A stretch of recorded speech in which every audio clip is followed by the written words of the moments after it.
găsit tuturor la horoscopul săptămânii 5-11 aprilie 2021. Săptămâna aceasta nu este ușoară, mai ales din a doua jumătate. Trebuie să fii foarte atent în acțiunile, dorințele și ideile tale. Înainte de a te decide cu privire la ceva, cântărește totul, gândește-te bine și verifică din nou. Uneori este mai bine să nu faci nimic decât să faci ceva și apoi să repari totul.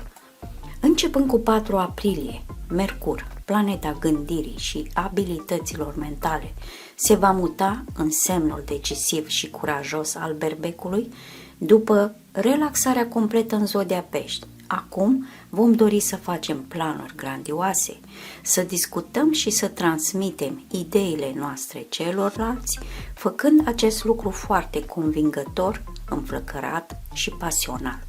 Din acest moment, nevoia de conversații, contacte, cunoștințe și informații noi va crește. De asemenea, oamenii pot fi aliniați la argumente, conflicte și lupte verbale. Va apărea impulsivitate și grabă în judecăți și acțiuni. Această perioadă va dura până pe 19 aprilie și cele mai puternice dintre toate aceste energii vor fi simțite de Gemeni, Fecioară și Berbec. Un tranzit de asemenea important în această săptămână este Marte, într-un aspect tensionat cu Neptun, în perioada 8-11 aprilie. În această perioadă, acțiunile și deciziile noastre sunt puternic influențate de planeta Neptun, cu exagerările sale, diverse invenții și fantezii. Este foarte important în acest moment să verificăm totul, să ne gândim și să analizăm cu atenție înainte de a decide asupra oricărei acțiuni. De asemenea, trebuie să fim atenți la alcool și medicamente, mai ales pe 9 aprilie și mai ales Berbecul, Scorpionul și Peștii, care trebuie să fie cu o dublă atenție. În weekend, pe 11 aprilie, pasiunile serioase se vor aprinde în relații și în sfera financiară. Aspectul tensionat al lui Pluto cu Venus și Luna în Berbec vor funcționa creând impulsivitate, agresivitate, nemulțumire, provocări, chiar și dorințele sexuale se vor intensifica. Pentru cuplurile obișnuite, personale și de afaceri, acesta este un moment de criză și încercare. Sfatul este să evitați orice confruntare și chiar să discutați doar subiecte importante de parteneriat. Astfel de energii vor dura până pe 13 aprilie, iar cei mai afectați vor fi cei din zodiile Balanță, Taur și Scorpion. Acum, să vedem cum va fi săptămâna pentru fiecare semn zodiacal în parte. Berbecul. Un grup întreg de planete le va oferi reprezentanților semnului de foc al zodiacului Berbec puterea și energia lor în următoarele 7 zile ale săptămânii. În primul rând, desigur, Soarele, fiind planeta principală, îi va permite Berbecului să fie în centrul atenției tuturor. Veselia, activitatea și energia ta vor fi vizibile pentru toți cei din jur, fără excepție. Oamenii născuți sub semnul zodiacal Berbec își vor prelua rolul lor obișnuit de lider. Aproape nimeni nu se va putea compara cu tine. Cu încrederea în tine, în următoarea săptămână a lunii aprilie, planeta Mercur, care este responsabilă pentru comunicarea dintre oameni, va fi de asemenea în zodia ta. Prin urmare, Berbecul poate găsi cu ușurință un limbaj comun cu toți cei din jur. Conversațiile de afaceri vor avea succes pentru tine în următoarele 7 zile. Și bineînțeles, Venus, planeta iubirii, va fi de asemenea de partea Berbecului. Reprezentanții semnului zodiacal de foc vor fi cei mai atrăgători și vor atrage multe priviri admirative în jur. În relațiile de cuplu ale Berbecului va domni armonia și înțelegerea, iar pentru persoanele singure există posibilitatea de a-și cunoaște cealaltă jumătate. Sâmbătă 10 aprilie 2021, Luna din Berbec, care se alătură și ea grupului de planete din zodia ta, va întări impactul pozitiv al corpurilor cerești asupra ta și aceasta va fi cea mai pozitivă zi din săptămâna viitoare pentru tine. Ai grijă totuși să nu intri în contact cu persoanele bolnave. Vei fi destul de sensibil la contagiunea microbiană și virală. Ai grijă și la problemele asociate cu frigul și umiditatea. Rezistența ta va scădea ușor și vei face un candidat ideal pentru răceli și alte supărări minore. Taurul. Începutul săptămânii viitoare poate fi o perioadă când majoritatea dintre voi nu vor fi într-o bună dispoziție, ci dimpotrivă într-un fel de tensiune. Acest lucru se datorează faptului că în zilele de luni, marți și miercuri, Luna se va deplasa de-a lungul semnului zodiacal Vărsător, care este conflictual pentru Taur. Luna nu îți va amenința fericirea conjugală, dar te poate determina să adopți o atitudine fragilă și intolerantă față de partenerul tău. Dacă te controlezi, totul va fi bine. În caz contrar, nu poți decât să regreți atitudinea ta. De asemenea, planificați să vă organizați evenimentele importante și să aduceți lucruri la viață în a doua jumătate a săptămânii următoare a lunii aprilie. Un grup de 3 planete va fi localizat în următorul semn zodiacal Berbec pentru următoarele 7 zile.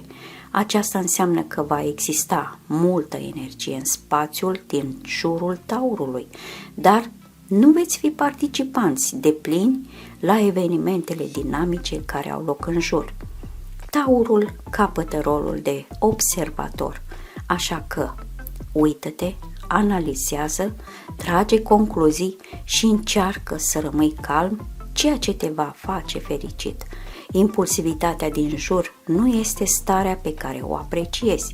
Îți place regularitatea și stabilitatea, dar acestea pot lipsi în mod vizibil în perioada în care planetele sunt în zodia Berbec.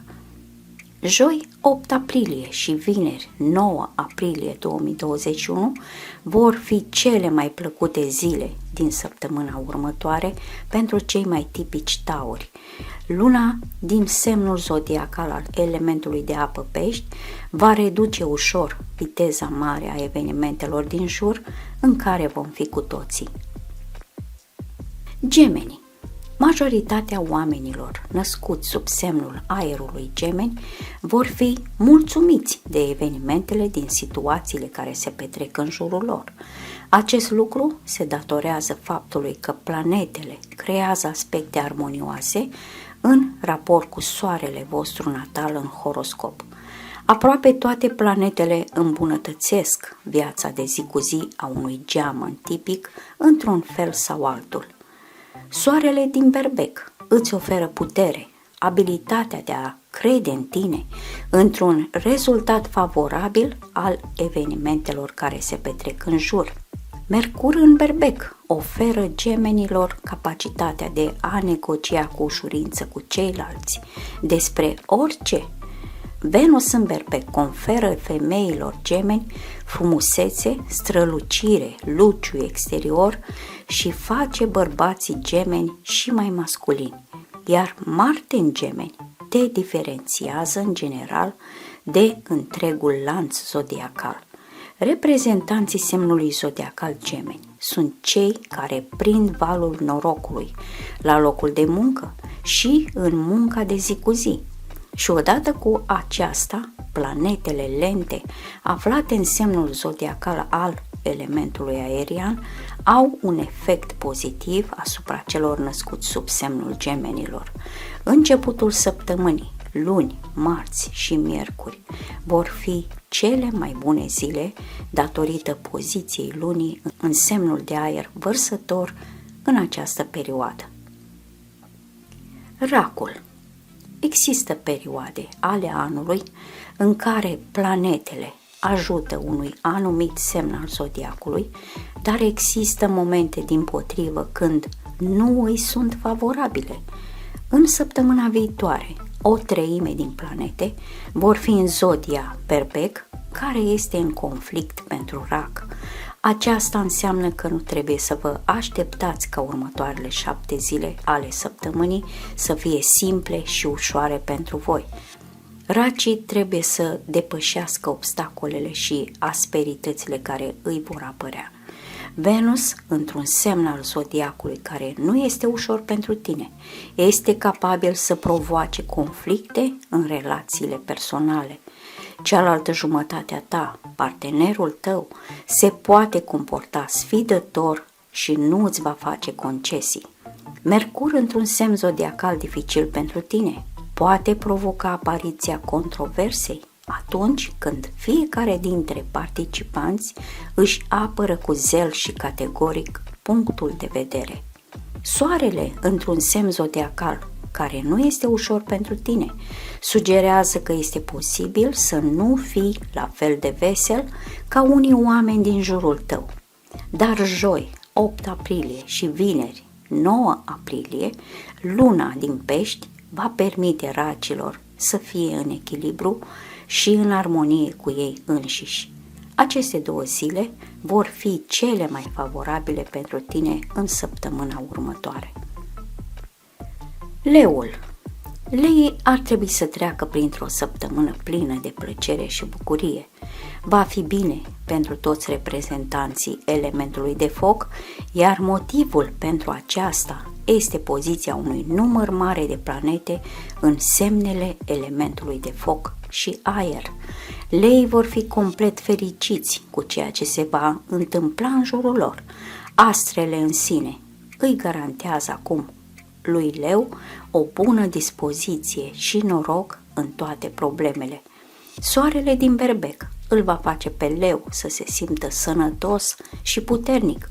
Mercur din Berbec îl va ajuta pe Leu să negocieze cu oamenii, iar Venus în Berbec îi va oferi lui Leu recunoaștere publică și dragoste pentru cei dragi. Acei nativi care au relații închegate vor fi fericiți până în nori, iar cei singuri vor putea întâlni o persoană demnă care îi poate aprecia foarte mult. Marte nu rămâne în urmă și îl ajută pe Leu să găsească cuvintele și argumentele potrivite în cadrul activității profesionale. Acum te vei descurca mult mai bine, mai ușor și mai repede decât alții. Și în cele din urmă, Luna îți va oferi sprijinul său în weekend. Sâmbătă 10 aprilie 2021 va avea un succes deosebit pentru tine. Fecioara. Pentru persoanele născute sub semnul Fecioarei, următoarele 7 zile ale săptămânii vor avea succes numai pentru acei care au planete în zodia Leu în astrograma natală. De exemplu, Venus natal sau Mercur natal situat în zodia Leu te vor ajuta să supraviețuiești săptămâna viitoare mai ușor. Cea mai tulburătoare planetă a horoscopului de tranzit va fi Marte în Gemeni. Pentru Fecioare, acest lucru înseamnă că practicitatea și mintea analitică nu vor fi apreciate de societate la fel de mult pe cât meritați. Dorința de a vorbi și de a fi de acord, de a planifica ceva pentru viitor, va fi acum mai importantă decât a face lucruri reale și exerciții practice. Pentru fecioarele tipice, este posibil ca situația să nu fie clară atunci când cuvintele sunt apreciate peste faptele reale. Dar acesta este tranzitul planetei masculine. Acum și trebuie să vă împăcați cu acest lucru. Semnul puternic al berbecului pe cer este capabil să mărească viteza evenimentelor care se petrec în jur și nu toate fecioarele vor putea ține pasul cu un astfel de ciclu. Imaginile se vor înlocui instantaneu. Soarele, Mercur și Venus din Berbec vor stimula în oameni dorința de a trăi strălucitor, impulsiv și vesel și în același timp este posibil ca fecioara să nu aibă inteligență și sănătate. Poate că fecioarele trebuie doar să aștepte să treacă acest moment. În curând, planetele își vor schimba locația și apoi fecioarele se vor simți din nou în armonie cu ele însele și cu lumea din jur. Balanța. Primele zile ale săptămânii viitoare, luni, marți și miercuri, vor fi dedicate mișcării lunii în funcție de semnul zodiacal al elementului aerian vărsător, ceea ce pentru balanță acest lucru înseamnă că luna îi va oferi o dispoziție bună în aceste zile. Balanța va face multe lucruri mai repede și mai ușor decât de obicei.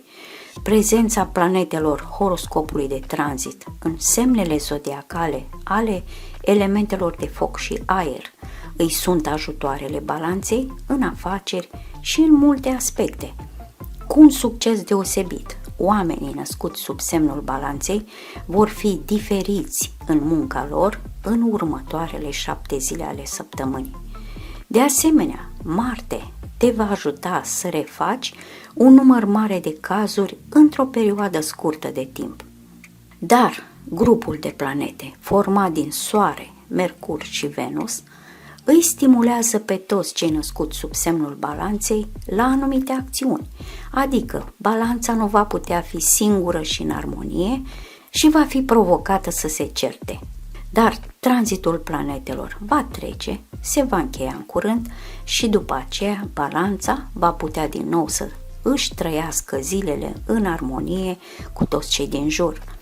Cea mai mare valoare pentru tine este liniștea și armonia, dar care îți va lipsi foarte mult în săptămâna următoare din aprilie, mai ales în weekend, când luna care se alătură grupului de planete în elementul de foc va crește și mai mult tensiunea din jurul balanței. Încearcă să comunici mai puțin cu ceilalți în aceste zile. Acest lucru te va ajuta să eviți posibilele dezamăgiri. Scorpionul. Pentru scorpioni, mijlocul lunii aprilie nu va fi o perioadă semnificativă. Acum, nu sunt zilele în care oamenii născuți sub semnul tău zodiacal sunt pregătiți pentru fapte și evenimente importante. Reprezentanții elementului de apă nu vor fi la fel de favorizați acum ca cei care aparțin semnelor de foc sau de aer. Se poate spune că această săptămână pentru voi va fi neutră. Această concluzie este legată de faptul că planetele horoscopului de tranzit și-au concentrat toată atenția asupra altor reprezentanți ai sistemului zodiacal. Și majoritatea scorpionilor așteaptă rolul unui observator a ceea ce se întâmplă. Și într-adevăr vor exista o mulțime de evenimente în jur, doar că nu te vor afecta pe tine.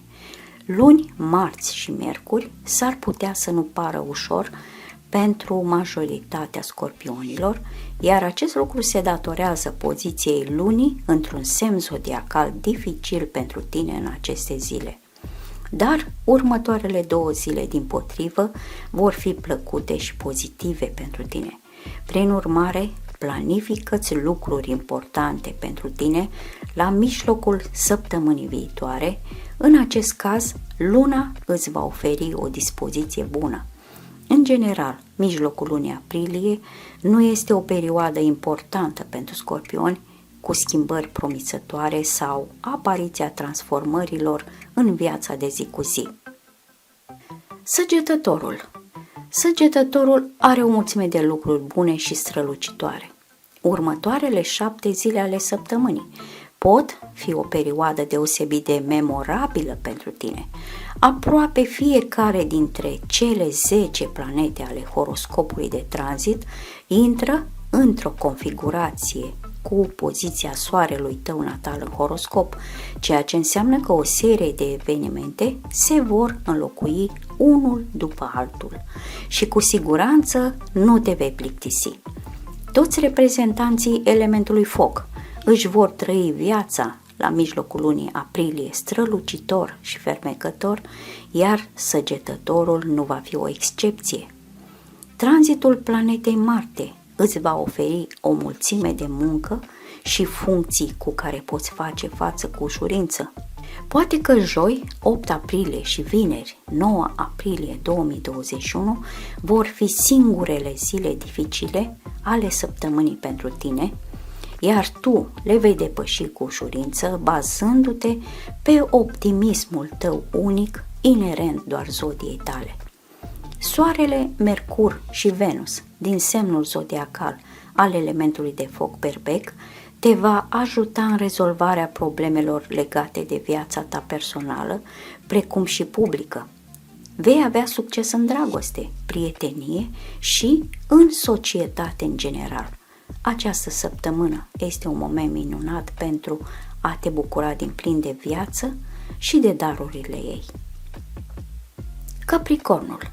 Grupul de planete din Berbec ajută mulți reprezentanți ai sistemului zodiacal, dar Capricornii pot fi printre acei oameni pentru care mijlocul lunii aprilie 2021 va fi o perioadă de depășire și încercări. Care este motivul acestei concluzii? Faptul că voi, Capricornii, sunteți inerent prudenței, fiabilității și responsabilității, iar semnul Berbecului, care este acum puternic pe cer, este despre altceva. Berbecul simbolizează viteza, răspunsul fulgerător la stimuli și impulsivitatea. În acest sens, multe situații și evenimente diferite vor avea loc în jurul tău, dar toate te vor epuiza. De exemplu, ai nevoie de mai mult timp pentru a lua decizii, în timp ce Mercur în Berbec îți cere un răspuns de aici și de acum. Venus în Berbec va înzestra oamenii din societate cu lucruri care vor fi foarte apreciate de cei mai curajoși, dar Capricornilor ar putea să nu le placă din nou această tendință. Ca să nu mai vorbim de faptul că soarele din Berbec îi obligă pe toți să se adapteze la cea mai mare viteză a evenimentelor succesive. Datorită tuturor acestor nuanțe astrologice, Capricornii vor putea obosi repede. Cele mai plăcute zile din săptămâna viitoare vor fi joi, 8 aprilie și vineri, 9 aprilie 2021, datorită poziției lunii în zodia elementului de apă Pești. Vărsătorul. Pentru reprezentanții semnului aerian Vărsător, începutul săptămânii va fi o perioadă excelentă de timp. Luni, marți și miercuri, luna va fi în zodia ta, dându-ți o dispoziție bună. Dar nu numai luna va lucra pentru a îmbunătăți calitatea vieții de zi cu zi a Vărsătorului. Aproape toate planetele horoscopului de tranzit îți vor da puterea și energia lor, aducând ceva bun, ușor și pozitiv în viața fiecăruia dintre reprezentanții acestui semn zodiacal unic. Grupul de planete din zodia Berbec va lucra pentru a se asigura că Vărsătorul este un oaspete binevenit în orice echipă. Literal, toată lumea vrea să te vadă lângă ei, pentru că vei radia optimism și credință în forța ta la mijlocul lunii aprilie. Marte oferă Vărsătorului capacitatea de a lucra eficient. Rezultatele muncii tale sunt acum extrem de productive, șefii tăi te apreciază și din motive întemeiate vei îndeplini un număr mare de sarcini și funcții la cea mai mare viteză. Iar în viața ta personală, de asemenea, vei avea un succes fără compromisuri. Farmecul și atractivitatea ta te fac să fii atent la tine și să direcționezi privirile admirative ale oamenilor cuceriți. Persoana ta pentru următoarele 7 zile ale săptămânii va fi un punct de referință pentru mediul tău. Oamenii se vor uita la tine și vor încerca să-ți copieze stilul și comportamentul. Peștii. Joi 8 aprilie și vineri 9 aprilie 2021. Luna va ocupa semnul tău zodiacal Pești. În acest sens, ți se va oferi o dispoziție bună la aceste date. În ceea ce privește munca ta, situația de aici nu este simplă. Planeta Marte va fi localizată în semnul zodiacal care este în conflict pentru tine pentru următoarele 7 zile. Probabil concurenții tăi vor deveni mai activi și vor încerca în orice mod posibil să interfereze cu sarcinile tale normale de serviciu. Orice lucru legat de activitatea ta profesională poate provoca îngrijorare în săptămâna următoare a lunii aprilie. În general, există multă energie în jur acum. Cu un exces se simte chiar și o anumită sațietate. Grupul de planete situat în semnul de foc al zodiacului oferă tuturor oamenilor dorința de a trăi strălucitor și activ. Peștii vor fi de asemenea obligați să reacționeze brusc la tot ceea ce se întâmplă în jur. Impulsivitatea momentană va distinge această perioadă de timp de altele. Oamenii dau un răspuns cu viteza fulgerului. Nu este timp să te gândești. Iar acei pești care reușesc să prindă acest val se vor putea adapta, vor avea succes la mijlocul lunii aprilie 2021. Weekendul va fi super activ și plin de tot felul de evenimente și incidente.